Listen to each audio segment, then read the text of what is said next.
establecer la importancia definitiva, esencial, del análisis de la situación económica de nuestro país. Felizmente podemos contar con economistas destacados, y entre ellos el señor Elmer Cuba, que está con nosotros. Muchas gracias, Elmer Cuba. Buenas noches. Buenas noches. Hago recordar que usted es socio de Macroconsult, una de las principales consultoras económicas de nuestro país, y que usted ha sido director del Banco Central de Reserva hasta hace poco más de un año, de manera que las cosas las conoce desde dentro y desde fuera. En este caso estamos ante un problema grave, que es la caída más grave de lo que se esperaba del Producto Bruto Interno. ¿Qué está pasando? ¿Cuáles son las cifras que usted maneja? Sí, a ver, primero para poner en contexto, este ya va a ser el peor año de crecimiento en los últimos 20 años, sin contar la pandemia. Las cosas se han configurado muy mal por tres factores. Uno es justamente la lucha política por el poder en el verano, ¿no? que causó una caída de producto en el primer trimestre del año. Un segundo factor importante es la confluencia del Niño costero, que ya tiene una víctima, que es la pesca. No ha habido campaña de pesca en junio, que es lo que siempre ocurre. Y tercero, la inflación, que todavía está alta en promedio. Esperamos que en el año en promedio esté en 6%. Por más que caiga a fin de año, en promedio ya te va a golpear los salarios. Si sumamos a la inflación del año pasado, que en promedio fue 8, y la anterior que fue en promedio 4, en 3 años más o menos las cosas han subido 20%.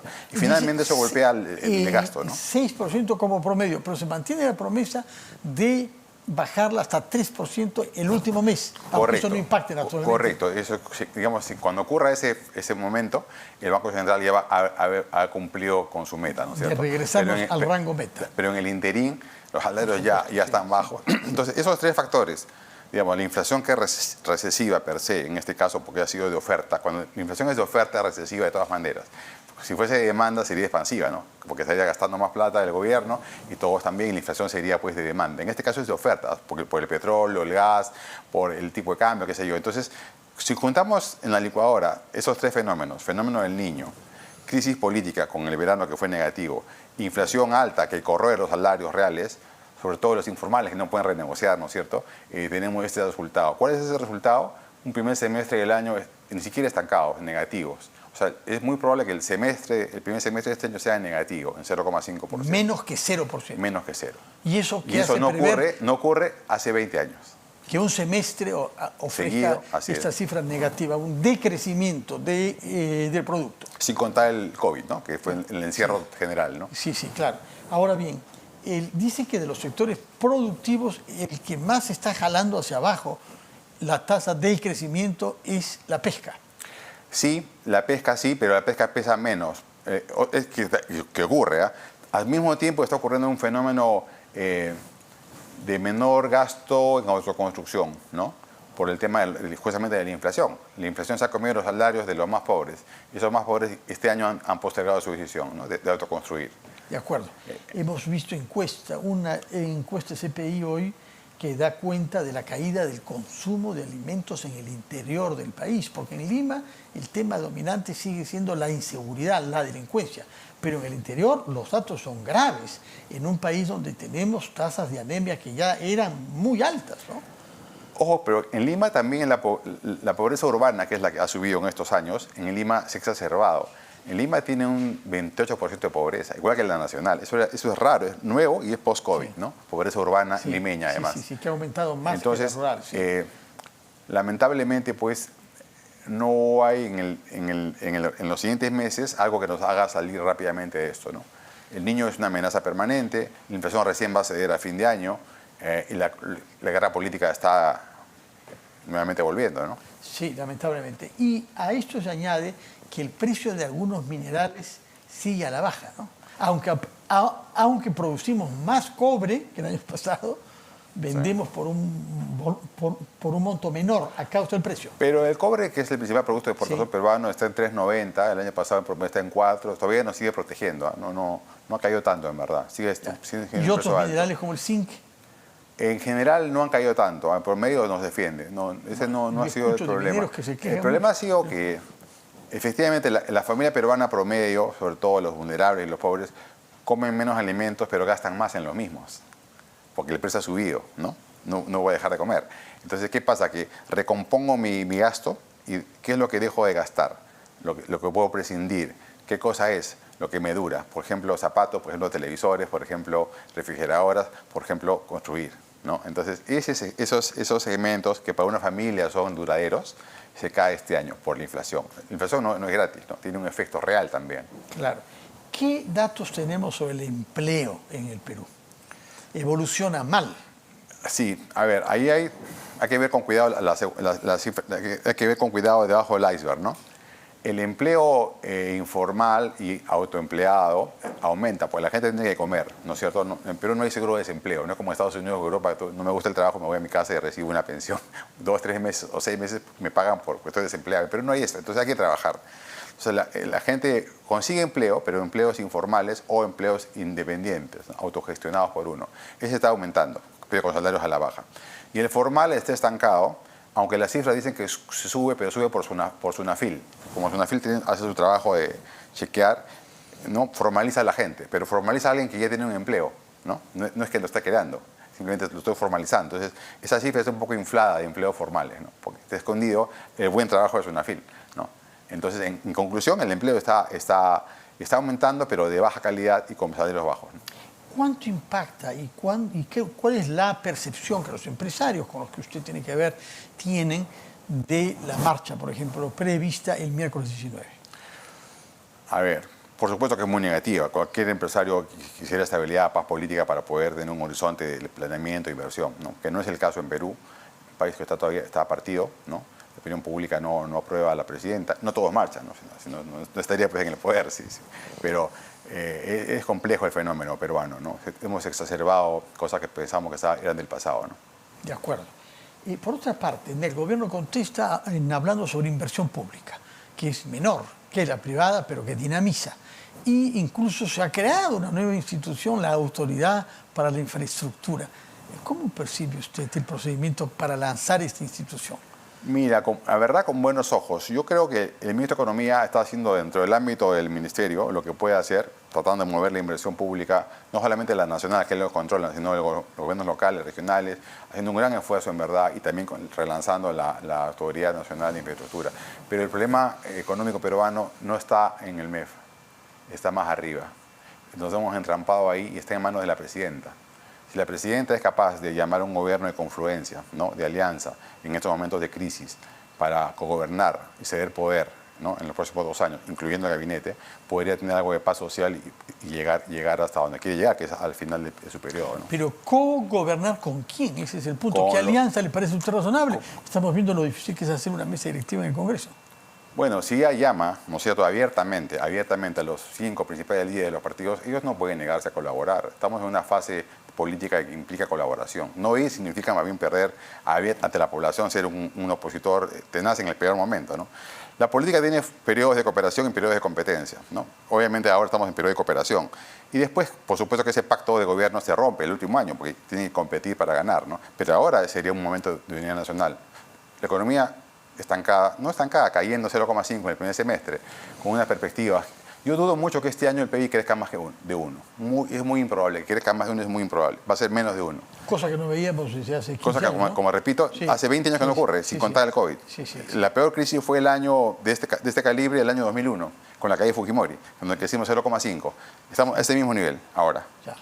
Entonces, es un momento y con posición política en las calles. Entonces, si ella es capaz de mirar en grande, puede responder a la altura de las circunstancias de la política. Entonces, en ese contexto, una política fiscal como la que estamos viendo tiene más poder, ¿no es cierto? Sería más verosímil, más creíble, que va a durar 2 años y medio y entonces tiene más efecto multiplicador.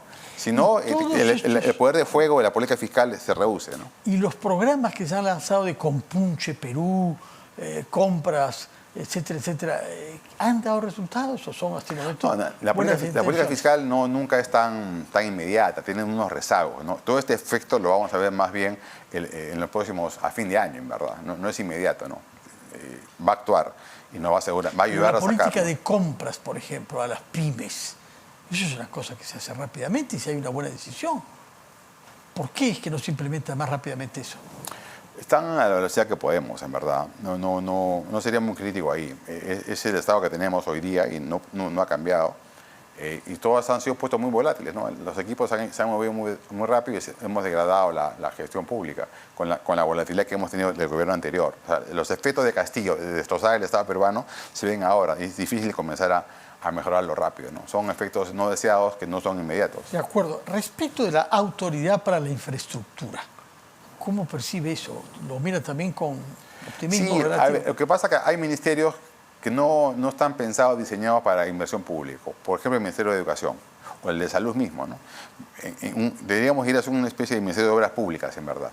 Que hemos tenido durante más de 100 años, ¿no? Que haga todas las obras públicas y dejar al MINSA o al MINEU en lo que saben hacer, que es la política educativa, la política de salud, ¿no es cierto? Pero la parte constructiva, mejor es crear una autoridad que haga eso y que sea nacional, les quitaría incluso a los gobiernos regionales ciertas facultades de gasto, ¿no? Que no lo hacen bien. Mira el fracaso de Más que Siguas en Arequipa, ¿no? Donde el culpable es el gobierno regional, por la incapacidad de poder entender técnicamente una buena obra para la región, ¿no? Entonces, hay cosas que el Estado no ha estado a la altura de las circunstancias, ¿no? Hay muchas quejas de parte de los gobiernos regionales por las exigencias que el MEF plantea, la falta de asesoramiento, de manera tal que no pueden tener a tiempo expedientes técnicos y en consecuencia pasa el tiempo y no pueden usar el dinero que se les ha atribuido presupuestalmente. ¿Es verdad esto o es una manera de lavarse las manos? A ver, hay dos monedas ahí. La primera cara de la moneda es efectivamente hay un tema técnico que se puede resolver porque el MEF puede subcontratar a terceros, ¿no es cierto?, que hay en todo el país o traerlos de afuera si no hubiese, para dar asesoría técnica. Eso se resuelve. La otra cara de la moneda es la corrupción. En los gobiernos regionales y locales hay corrupción abierta, ¿no? Y eso es un tema también que traba las cosas. Por otra parte, respecto de grandes proyectos de infraestructura, hay dos de irrigación, Majes y Chaymochiqui, luego de carreteras, hay el de la carretera central. ¿Avanza? ¿Están encaminados? ¿Se ha logrado destrabarlos? Chavimochi se está avanzando, ahí hay acuerdos en el gobierno regional para ir hacia adelante en ese tema. La carretera tiene sus bemoles, pero bueno, ya hay un acuerdo gobierno a gobierno.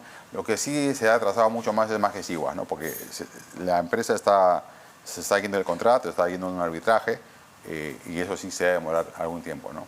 Que volviera a entregarle a un tercero nuevamente una obra de ese tipo, ¿no? Por otra parte, tenemos este anuncio hecho por el alcalde de Lima Metropolitana, el señor López Aliaga, de tomar el control sobre las concesiones con peajes en Lima misma.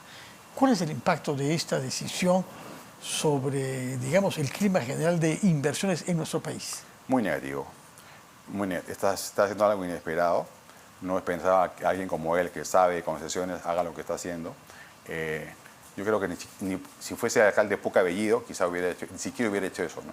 Me parece grave. Y está a tiempo Puca Bellido, el que fue primer ministro de Pedro Castillo. Sí, que quiso ser, si fuese el alcalde de Lima, por decir un nombre, ¿no? O Cerrón, cualquier extremista de izquierda en el gobierno de Lima, creo que no hubiera dado ese paso.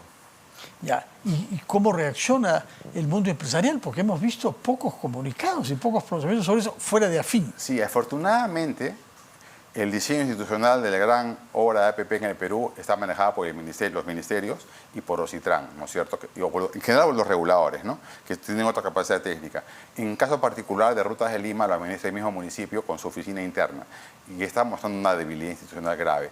Tal como hablamos del gobierno regional de Arequipa con Majes Siguas, por ejemplo. Es lo mismo, esos fenómenos de incapacidad institucional ocurren en el municipio de Lima. Ese proyecto quizás nunca debió haberlo hecho el municipio, sino el Ministerio de Pero ¿por qué no se pronuncian los empresarios sobre este tema? Si usted dice que ya tiene un muy mal efecto sobre el clima general de las inversiones, casi no hemos visto comunicados, con la excepción notable de AFIN.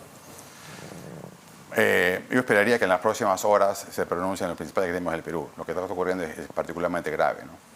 Bueno, señor Elmer Cuba, muchas gracias por compartir sus conocimientos y su análisis de la situación económica con un énfasis puesto en esta caída del crecimiento hasta la posibilidad de que este primer semestre sea negativo. No hemos hablado de los efectos importantes sobre la sociedad peruana en términos de pobreza, ¿no? La pobreza, que ya el año pasado cerró en 27.5, este año va a aumentar sin duda, porque la inflación sigue siendo alta, pero sobre todo por el menor crecimiento. El año pasado el sector que daba empleo creció 3% y ahora 0.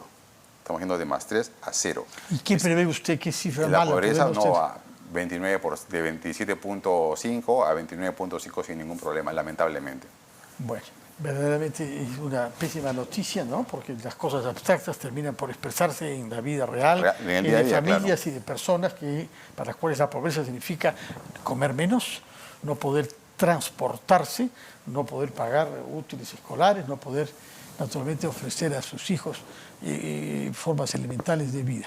Señor Elmer Cuba, muchas gracias por su presencia y por insistir en este último tema, la pobreza, como consecuencia final de la mala gestión pública y naturalmente de la incertidumbre que algunos acontecimientos políticos que usted ha mencionado generan. Muchas gracias y muy buenas noches.